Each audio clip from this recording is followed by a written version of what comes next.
ভাবুন তো, এমন একটা সময়ের কথা যখন পৃথিবীর বুক থেকে সত্যের আলো প্রায় নিভে গিয়েছিল, চারিদিকে শুধু অন্ধকার। আর ঠিক সেই সুযোগেই শয়তান পাতল এক বিশাল ফাঁদ, এক ভয়ঙ্কর প্রতারণা। মানুষের সামনে এনে দাঁড় করিয়ে দিল এক রহস্যময় মূর্তি, যার ভয়ে, যার প্রভাবে বড় বড় রাজা বাদশা থেকে শুরু করে সাধারণ মানুষ সবাই ছিল একেবারে অসহায়। তো কে এই বাল দেবতা? আসলে জিনিসটা কি? এটা কিন্তু কোনো সাধারণ মূর্তি ছিল না।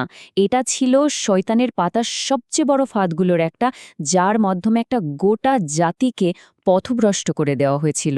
চলুন এই রহস্যটা একটু ভেদ করা যাক।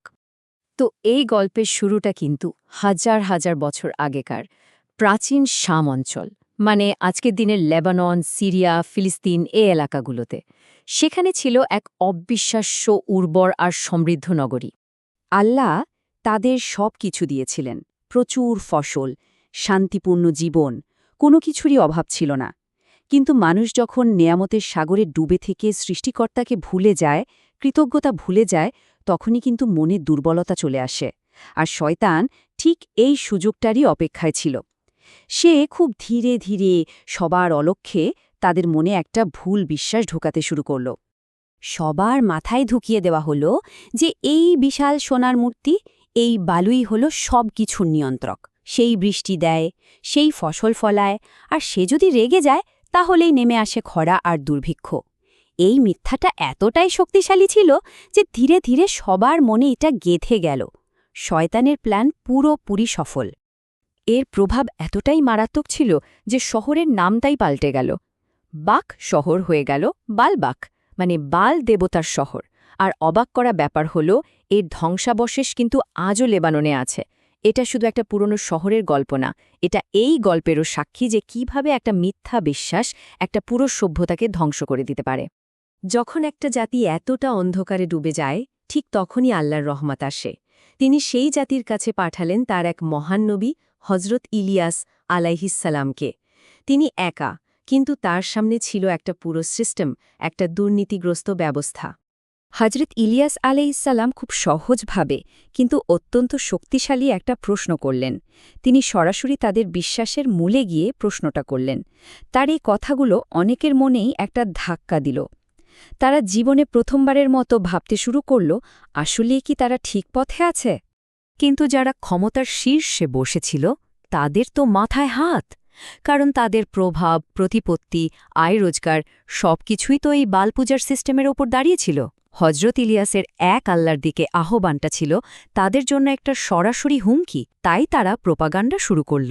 সাধারণ মানুষকে বোঝাতে লাগল যে এই ইলিয়াস সমাজের শান্তি নষ্ট করতে এসেছে, দেবতাদের অভিশাপ ডেকে আনছে, আর গোপনে তাকে শেষ করে দেওয়ার ষড়যন্ত্র করতে লাগল। কিন্তু আল্লাহ তো সবই দেখছিলেন। যখন নবীর বিরুদ্ধে ষড়যন্ত্র হল, তখন আল্লাহ ঠিক করলেন যে এই জাতিকে তাদের ভুলের ফল হাতে নাতে দেখিয়ে দেবেন। হজরত ইলিয়াস আলাইসাল্লামকে তিনি পাহাড়ে আশ্রয় নিতে বললেন, আর ঠিক তারপরেই সেই জাতির উপর এক ভয়াবহ শাস্তি নেমে এল। টানা ৩ বছর আকাশ থেকে এক ফোঁটা বৃষ্টিও পড়ল না। সবুজ মাঠ সব পুড়ে ছাই হয়ে গেল।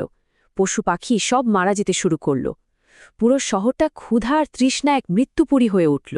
তারা তাদের সোনার মূর্তির সামনে গিয়ে অনেক কান্নাকাটি করল, চিৎকার করল, কিন্তু কোনো লাভ হল না, কারণ একটা পাথরের মূর্তি তো আর কিছুই করতে পারে না। আর অন্যদিকে দেখুন, আল্লাহ তার নবীকে একা ছাড়েননি।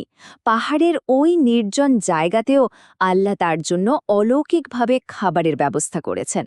মানে একদিকে ছিল সৃষ্টিকর্তার ওপর ভরসাকারীর নিরাপত্তা, আর অন্যদিকে ছিল মূর্তির ওপর বিশ্বাসকারীদের অসহায়ত্ব আর হতাশা। শেষ পর্যন্ত আল্লাহর রহমতে বৃষ্টি এসেছিল, কিন্তু যারা নিজেদের ভুল স্বীকার করেনি, অহংকার ধরে রেখেছিল, তারা ধ্বংস হয়ে যায়। সত্যের জয় হয়। কিন্তু গল্পটা তো এখানেই শেষ হয়ে যেতে পারত, তাই না? না, বরং এখান থেকেই শুরু হলো এক নতুন অধ্যায়। শয়তান তার এই পরাজয় থেকে একটা বড় শিক্ষা নিল। সে বুঝল যে মানুষকে সবসময় সরাসরি একটা মূর্তির সামনে মাথা নত করানো যাবে না। তাই সে তার কৌশল পাল্টে ফেলল। এবার আর সামনাসামনি নয়, সে বেছে নিল এক অদৃশ্য পথ। আজকের দিনের বাল কিন্তু কোনো সোনার মূর্তি না, এটা এখন একটা সিস্টেম, একটা আইডিয়া, একটা জীবন ধারণের পদ্ধতি। এর কোনো মন্দির নেই, কিন্তু এর প্রতি আনুগত্য আছে। এর সামনে মাথা নত করতে হয় না, কিন্তু এর কাছে আত্মসমর্পণ করতে হয়। একটু ভেবে দেখলেই বোঝা যাবে, মানুষ ধীরে ধীরে এমন কিছু জিনিসের পেছনে ছুটছে যা তাদের কাছে সৃষ্টিকর্তার চেয়েও বেশি গুরুত্বপূর্ণ হয়ে উঠেছে। যেমন টাকা পয়সা, ক্ষমতা, ভোগবিলাস, মিডিয়া, ইন্টারনেট, সামাজিক স্ট্যাটাস। এই জিনিসগুলোই যেন আজকের দিনের নতুন বাল, যা মানুষের চিন্তাভাবনা, বিশ্বাস সবকিছু নিয়ন্ত্রণ করছে। তাহলে উপায়টা কি? এই যে আধুনিক অদৃশ্য একটা প্রতারণার জাল, এখান থেকে বের হওয়ার রাস্তাটা কি? ইতিহাস কিন্তু আমাদের একটা পরিষ্কার পথ দেখিয়ে দিচ্ছে। সবচেয়ে ভয়ের ব্যাপার কি জানেন? তখনকার মানুষ জানত যে তারা একটা মূর্তিকে পুজো করছে, কিন্তু এখনকার দিনে অনেকেই জানেই না যে সে কিসের দাসে পরিণত হয়েছে। এই অদৃশ্য দাসত্বটা তাই আরও অনেক বেশি ভয়ঙ্কর। কিন্তু অন্ধকার যতই ঘন হোক না কেন, আলোর পথ কিন্তু কখনোই বন্ধ হয় না। আজও সেই পথটা খোলা আছে।